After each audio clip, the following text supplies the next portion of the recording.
வணக்கம். All India radio Chennai.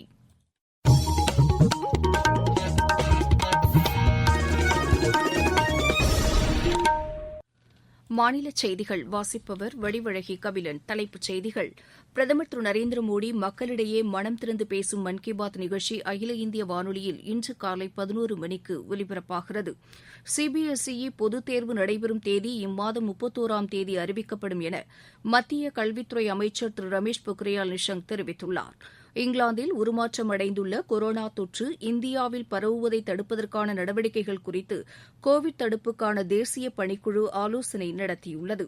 தமிழகத்தில் இத்தொற்று பரவாமல் தடுக்க விழிப்புடன் செயல்படுமாறு அனைத்து மாவட்ட ஆட்சியர்களையும் தலைமைச் செயலாளர் அறிவுறுத்தியுள்ளார். ஆஸ்திரேலியாவுக்கு எதிரான இரண்டாவது டெஸ்ட் கிரிக்கெட் போட்டியில் இந்தியா 3 விக்கெட் இழப்பிற்கு 80 ரன் எடுத்துள்ளது. இனி விரிவான செய்திகள். பிரதமர் திரு நரேந்திர மோடி மக்களிடையே மனம் திறந்து பேசும் மன் கி பாத் நிகழ்ச்சி அகில இந்திய வானொலியில் இன்று காலை 11 மணிக்கு ஒலிபரப்பாகிறது. நாட்டில் உள்ள அனைத்து வானொலி நிலையங்களும் இதனை அஞ்சல் செய்யும். இதனைத் தொடர்ந்து பிரதமர் ஆற்றிய உரையின் தமிழாக்கத்தை சென்னை அகில இந்திய வானொலி ஒலிபரப்புகிறது. இது இரவு 8 மணிக்கு மறு ஒலிபரப்பு செய்யப்படும். மாநிலத்தில் உள்ள அனைத்து வானொலி நிலையங்களும் இதனை அஞ்சல் செய்யும். பொது வாழ்வில் நற்பண்புகள் குறைந்து வருவது குறித்து குடியரசு துணைத் தலைவர் திரு வெங்கையா நாயுடு கவலை தெரிவித்துள்ளார். ஹைதராபாத்தில் முன்னாள் பிரதமர் அடல் பிகாரி வாஜ்பாய் நினைவு சொற்பொழிவு நிகழ்ச்சியில் பேசிய அவர், அரசியலை தூய்மைப்படுத்துவதற்கு உடனடி நடவடிக்கைகள் மேற்கொள்ளப்படாவிட்டால் அரசியல்வாதிகள் மீது மக்கள் நம்பிக்கை இழக்கும் சூழல் ஏற்படும் என்றார். அரசியல்வாதிகள் நன்னடத்தையுடன் செயல்படுவதை சம்பந்தப்பட்ட கட்சிகள் உறுதி செய்ய வேண்டுமெனவும் அவர் வலியுறுத்தினார். கட்சித் தாவல் தடை சட்டத்தை மேலும் கடுமையானதாகவும் வலிமை மிக்கதாகவும் மாற்றுவது அவசியம் என்றும் அவர் குறிப்பிட்டார். கவர்ச்சிகரமான திட்டங்களில் கவனம் செலுத்துவதை விட்டுவிட்டு நீண்டகால மற்றும் மக்கள் நலன் சார்ந்த திட்டங்களில் கவனம் செலுத்துமாறும் அரசியல் கட்சிகளை திரு வெங்கையா நாயுடு கேட்டுக் கொண்டார். சிபிஎஸ்இ பொதுத் தேர்வு நடைபெறும் தேதி இம்மாதம் 31ஆம் தேதி அறிவிக்கப்படும் என மத்திய கல்வித்துறை அமைச்சர் திரு ரமேஷ் பொக்ரியால் நிஷாங்க் தெரிவித்துள்ளார். இதுகுறித்து அவர் வெளியிட்டுள்ள டுவிட்டர் பதிவில் தேர்வு தேதிகளை தாமே அறிவிக்கவிருப்பதாகவும் குறிப்பிட்டுள்ளார். புதிய வேளாண் சட்டங்களுக்கு எதிராக போராட்டத்தில் ஈடுபட்டுள்ள விவசாயிகள் மத்திய அரசுடன் மீண்டும் பேச்சுவார்த்தை நடத்த முடிவு செய்துள்ளனர். இந்த பேச்சுவார்த்தை நாளை மறுநாள் காலை 11 மணி அளவில் நடைபெறவுள்ளதாக ஸ்வராஜ் இந்தியா அமைப்பின் தலைவர் திரு யோகேந்திர யாதவ் செய்தியாளர்களிடம் தெரிவித்துள்ளார். போராட்டத்தில் ஈடுபட்டுள்ள அனைத்து விவசாய சங்கங்களின் பிரதிநிதிகளும் ஒருமனதாக இந்த முடிவை மேற்கொண்டிருப்பதாகவும் அவர் கூறியுள்ளார். இங்கிலாந்தில் உருமாற்றம் அடைந்துள்ள கொரோனா தொற்று இந்தியாவில் பரவுவதை தடுக்கும் விதமாக கோவிட் பரிசோதனைகள், சிகிச்சை மற்றும் கண்காணிப்பு யுக்திகளில் மாற்றம் செய்வது குறித்து கோவிட் தடுப்புக்கான தேசிய பணிக்குழு ஆலோசனை நடத்தியுள்ளது. நித்தி ஆயோக் உறுப்பினர் திரு வினோத் பால், இந்திய மருத்துவ ஆராய்ச்சிக் குழுமத்தின் தலைமை இயக்குநர் திரு பல்ராம் பார்கவா ஆகியோர் தலைமையில் இக்கூட்டம் நடைபெற்றது. இங்கிலாந்தில் இருந்து இந்தியா வந்த பயணிகளை தொடர்ந்து கண்காணித்து இவர்களில் தொற்று பாதிப்பு உறுதிப்படுத்தப்பட்டவர்களை 14 நாட்களுக்கு பிறகு தொற்று பாதிப்பு இல்லையென 2 முறை உறுதி செய்யப்பட்ட பிறகே மருத்துவமனையில் இருந்து விடுவிப்பது உள்ளிட்ட அம்சங்கள் குறித்து ஆலோசிக்கப்பட்டதாக தெரிவிக்கப்பட்டுள்ளது. இந்நிலையில் தமிழகத்தில் இத்தொற்று பரவாமல் தடுக்க விழிப்புடன் செயல்படுமாறு அனைத்து மாவட்ட ஆட்சியர்களையும் தலைமைச் செயலாளர் திரு சண்முகம் அறிவுறுத்தியுள்ளார்.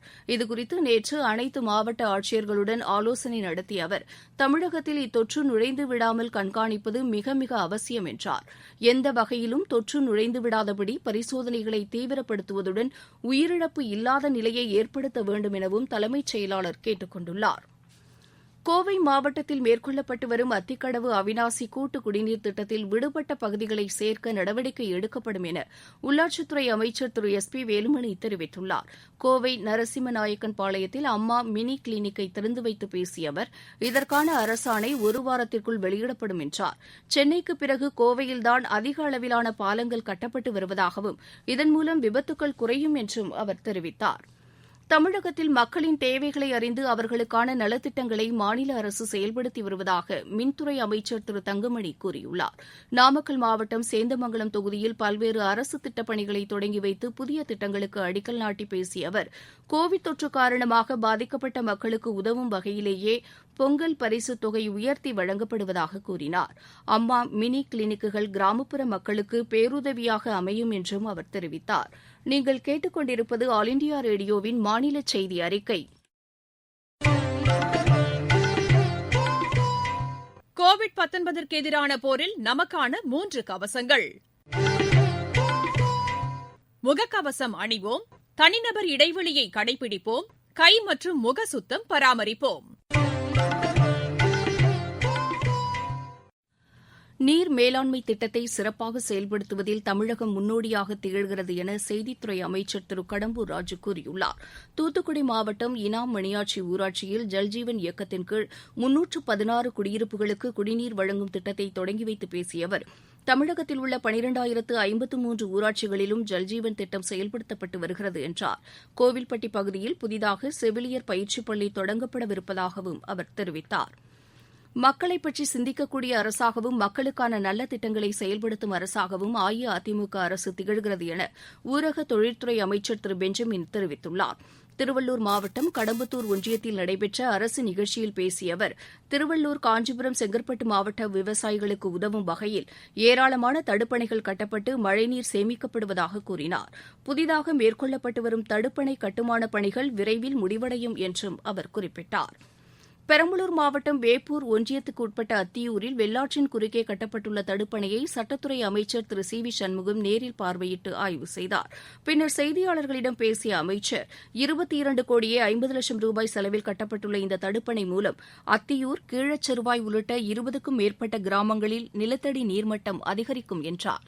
இதன் காரணமாக விளைநிலங்கள் பாசன வசதி பெறுவதுடன் குடிநீர் பிரச்சினையும் தீர்க்கப்படும் என்றும் அவர் தெரிவித்தார். குடிமராமத்து பணிகள் செயல்படுத்தப்பட்டதன் விளைவாக தமிழகத்தில் உள்ள ஏரி, குளங்கள் உள்ளிட்ட நீர்நிலைகளில் தண்ணீர் நிரம்பியுள்ளதாக இந்து சமய அறநிலையத்துறை அமைச்சர் திரு சேவூர் ராமச்சந்திரன் கூறியுள்ளார். திருவண்ணாமலை மாவட்டம் குன்னத்தூரில் இலவச மருத்துவ முகாமை தொடங்கி வைத்து பேசிய அவர், டாக்டர் முத்துலட்சுமி ரெட்டி மகப்பேறு நிதியுதவி திட்டம் உட்பட சுகாதாரத்துறையில் எண்ணற்ற திட்டங்கள் செயல்படுத்தப்பட்டு வருகிறது என்றார். முன்னாள் மத்திய அமைச்சர் திரு கடம்பூர் ஜனார்த்தனன் வயது முதிர்வு காரணமாக தூத்துக்குடியில் நேற்று காலமானார். அவருக்கு வயது 91. கடம்பூர் ஜனார்த்தனன் மறைவுக்கு அஇஅதிமுக ஒருங்கிணைப்பாளர் திரு ஓ பன்னீர்செல்வம், இணை ஒருங்கிணைப்பாளர் திரு எடப்பாடி பழனிசாமி ஆகியோர் இரங்கல் தெரிவித்துள்ளனர். மறைந்த கடம்பூர் ஜனார்த்தனன் திருநெல்வேலி மக்களவைத் தொகுதியிலிருந்து 1984 முதல் 3 முறை நாடாளுமன்ற உறுப்பினராக தேர்வு செய்யப்பட்டதுடன் வாஜ்பாய் தலைமையிலான மத்திய அமைச்சரவையில் நிதி மற்றும் பணியாளர் நலன்துறை இணை அமைச்சராகவும் பதவி வகித்துள்ளார். சிறுகதை எழுத்தாளரான கடம்பூர் ஜனார்த்தனனின் ஓடும் ரயிலில் ஒருவன் என்ற சிறுகதை ஆனந்த விகடன் இதழில் சிறுகதை போட்டியில் பரிசு பெற்றது குறிப்பிடத்தக்கது. உலக அளவிலும் தேசிய அளவிலும் ஏற்படக்கூடிய சவால்களை மாணவர்கள் வெற்றிகரமாக எதிர்கொண்டால் புதிய உலகை உருவாக்க முடியும் என இஸ்ரோ தலைவர் திரு கே சிவன் தெரிவித்துள்ளார். சென்னை அருகே உள்ள தனியார் பல்கலைக்கழகத்தின் பட்டமளிப்பு விழாவில் பேசிய அவர், நிலையான சமத்துவம் மற்றும் வளர்ச்சியை அடிப்படையாக கொண்ட நாடாக இந்தியா உள்ளது என்றார். பொதுத்துறை மற்றும் தனியார் நிறுவனங்கள் இணைந்து செயல்பட்டால் தொழில்நுட்ப பரிமாற்றம் மூலம் திறன்மிக்க வேலைவாய்ப்புகளை பெருமளவில் உருவாக்க முடியும் என்றும் அவர் தெரிவித்தார். இஸ்ரோவில் அடுத்த PSLV ராக்கெட் தயாரிப்பு ஸ்டார்ட் அப் நிறுவனங்களுடன் இணைந்து தயாரிக்கப்படும் என்றும் திரு சிவன் தெரிவித்தார். இருவரிச் செய்திகள். இங்கிலாந்தில் உருமாற்றமடைந்த கொரோனா தொற்று பரவி வருவதை அடுத்து நாளை முதல் வெளிநாட்டினர் ஜப்பான் வருவதற்கு அந்நாட்டு அரசு தடை விதித்துள்ளது. வெளியுறவுத்துறை அமைச்சர் திரு எஸ் ஜெய்சங்கர் 2 நாள் பயணமாக இன்று கத்தார் செல்கிறார். புல்லட் ரயில் திட்டத்தை மகாராஷ்டிர மாநில அரசுடன் இணைந்து செயல்படுத்த ரயில்வே துறை விரும்புவதாக ரயில்வே வாரியத்தின் தலைவர் திரு வினோத்குமார் யாதவ் கூறியுள்ளார். கடலூர் மாவட்டத்தில் ஏழை எளிய மக்களின் பொருளாதார நிலையை மேம்படுத்தும் விதமாக ஆடு மற்றும் கோழி குஞ்சுகளை தொழில்துறை அமைச்சர் திரு MC சம்பத் வழங்கினார். தமிழக அரசு தொடங்கியுள்ள தனியார் வேலைவாய்ப்பு இணையதளம் வாயிலாக இதுவரை 16,089 பேருக்கு பணி நியமன ஆணைகள் வழங்கப்பட்டிருப்பதாக வேலைவாய்ப்புத்துறை இயக்குநர் திரு வீரராகவராவ் கூறியுள்ளார். விளையாட்டுச் செய்திகள். மெல்போர்னில் நடைபெற்று வரும் ஆஸ்திரேலியாவுக்கு எதிரான 2வது டெஸ்ட் கிரிக்கெட் போட்டியின் 2ஆம் நாளான இன்று இந்தியா தனது முதல் இன்னிங்ஸில் சற்றுமுன் வரை 3 விக்கெட் இழப்பிற்கு 87 ரன் எடுத்துள்ளது. ISL கால்பந்து போட்டியில் இன்றிரவு 7:30 மணிக்கு தொடங்கும் ஆட்டத்தில் கேரளா அணி ஹைதராபாத் அணியை எதிர்கொள்கிறது. மீண்டும் தலைப்புச் செய்திகள். பிரதமர் திரு நரேந்திர மோடி மக்களிடையே மனம் திறந்து பேசும் மன் கி பாத் நிகழ்ச்சி அகில இந்திய வானொலியில் இன்று காலை 11 மணிக்கு ஒலிபரப்பாகிறது. CBSE பொதுத் தேர்வு நடைபெறும் தேதி இம்மாதம் 31ஆம் தேதி அறிவிக்கப்படும் என மத்திய கல்வித்துறை அமைச்சர் திரு ரமேஷ் பொக்ரியால் நிஷாங்க் தெரிவித்துள்ளார். இங்கிலாந்தில் உருமாற்றமடைந்துள்ள கொரோனா தொற்று இந்தியாவில் பரவுவதை தடுப்பதற்கான நடவடிக்கைகள் குறித்து கோவிட் தடுப்புக்கான தேசிய பணிக்குழு ஆலோசனை நடத்தியுள்ளது. தமிழகத்தில் இத்தொற்று பரவாமல் தடுக்க விழிப்புடன் செயல்படுமாறு அனைத்து மாவட்ட ஆட்சியர்களையும் தலைமைச் செயலாளர் அறிவுறுத்தியுள்ளார். ஆஸ்திரேலியாவுக்கு எதிரான இரண்டாவது டெஸ்ட் கிரிக்கெட் போட்டியில் இந்தியா 3 விக்கெட் இழப்பிற்கு 87 ரன் எடுத்துள்ளது. இத்துடன் இந்த செய்தி அறிக்கை நிறைவு பெற்றது. எமது செய்திகளை உடனுக்குடன் AIR News_சென்னை என்ற டுவிட்டர் பக்கத்திலும் செய்தி தொகுப்புகளை all India radio news Chennai என்ற யூடியூப் சேனலிலும் அறிந்து கொள்ளலாம்.